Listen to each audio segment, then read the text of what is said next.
Mala by si tá striga radšej držať hubu a nenaliezať sa do našej show. Kto ju vôbec pozval?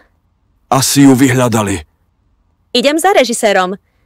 Čakaj, pôjdem ja. Predsa len ten seriál je z väčšej časti môj.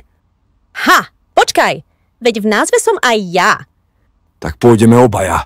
Nie. Ja pôjdem, keďže ženy sú väčšinou vlivnejšie. Fajn, ale čo večera?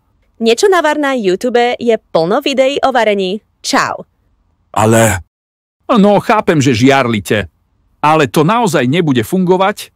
Prečo? Prepáčte, ale takto nefunguje. Ja som režisér. Ja rozhodujem o natáčaní. Veď to chápem, ale seriál je o nás. Ja veľmi dobre viem, čo robím. Tak asi nie, keď tam dávate jeho ex a Adama? Chcete tým povedať, že som neschopný? To nie. Lebo ja mám taký pocit, že áno.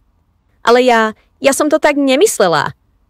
Prepáčte, ale ja si stojím za svojím aj s Jackom, že oni tam nemajú čo robiť?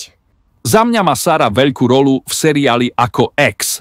Ak sa vám niečo nepáči, kľudne môžete prestať natáčať. Áno, presne to urobíme. Dovidenia.